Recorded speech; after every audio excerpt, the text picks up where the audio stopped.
When I first had to install NSX, the whole idea of it was very daunting. And installing NSX is a challenge, and it's a different challenge depending on whether we are doing a greenfield deployment or a brownfield deployment.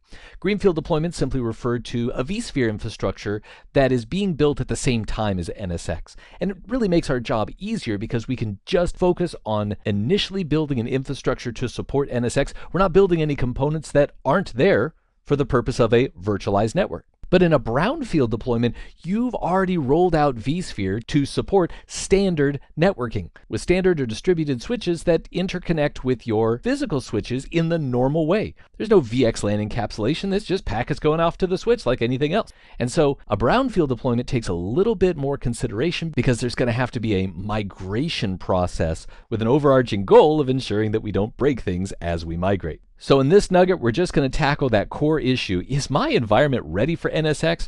So in looking at the idea of being ready for a deployment of NSX, there's a couple of things we have to consider.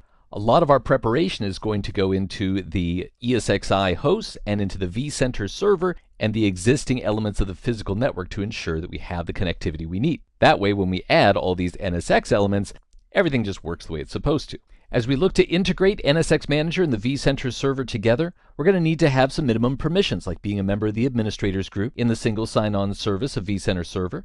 And NSX creates quite a few virtual machines in the process of supporting network virtualization. Control VMs, cluster VMs, edge VMs, which means we need to have permissions to create the VMs on the various different clusters where they reside. Inside of vSphere, we should already have our infrastructure in place with regard to a management cluster of ESXi hosts, an edge cluster, if we want one, and our compute clusters. In a greenfield deployment, that's going to be building them from scratch. In a brownfield deployment, we have to ask ourselves questions about how we're going to define those, create the connective tissue, if we're going to aggregate management and the edge together or keep those apart. And all of these need to have their IPv4 and or IPv6 topology in place, which means not only known IP addresses for connecting our devices together, but also DNS support and NTP support for consistency. Now, as we look at crossing the boundary between the logical network and the physical network, a couple of key things to keep in mind. We must use distributed switches. And on those distributed switches, there's a lot of policies we can configure, but at a bare minimum, we need to ensure that we are using 1600 byte maximum transmission unit size. We've got to have room for our encapsulation, but we also need to make sure that our physical infrastructure is also ready to support a 1600 byte MTU as well, or it's not going to function. Let's just take a quick peek at the distributed switch configuration. We can see that this is using the 1600 byte MTU, and we could edit this right here if we needed to make a change.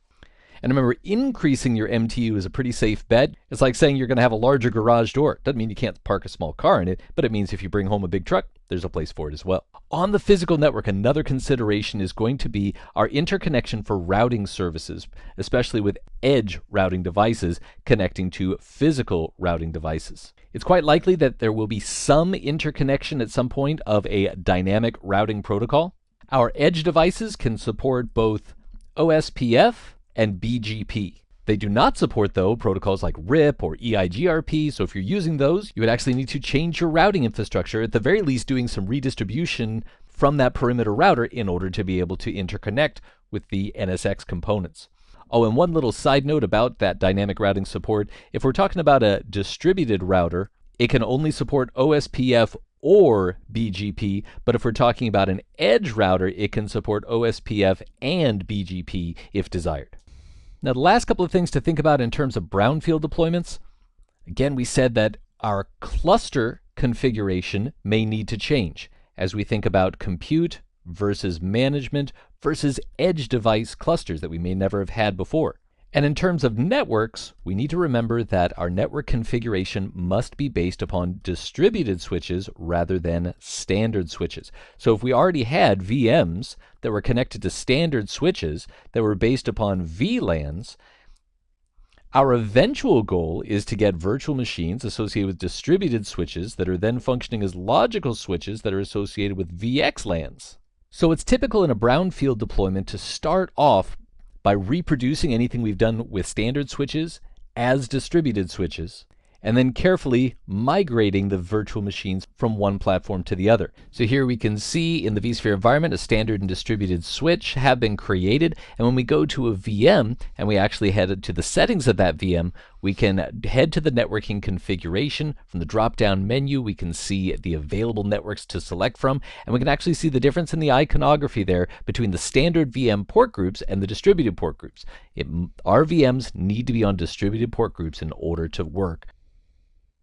With zero downtime requirements, that'll mean actually associating perhaps one of the NICs as a standard NIC and another NIC as a distributed NIC, rather than allowing those to be teamed together initially. And then once our virtual machines have been redistributed from one to the other, then we can reassociate that NIC as a part of the distributed switch teaming group. But that means that the distributed switch is really performing VLAN functionality, which means as a separate step, we'll need to come back in and apply the VXLAN encapsulation on top of that distributed switch and get the virtual machines to participate in that particular device. Well, my friend, as you can see, NSX is an invasive technology when it comes to vSphere. It is all over the place, and it's going to require us to really make sure that we have our ducks in a row, that we are ready with our environment. The physical infrastructure is in place, our distributed switch configuration is in place with the appropriate policies, we have the correct permissions to do the install, our IP scheme is in place, and we're ready to start the process of any migrations that might be necessary of devices into the right switch, the right port groups, on the right clusters. I hope this has been informative for you, and I'd like to thank you for viewing.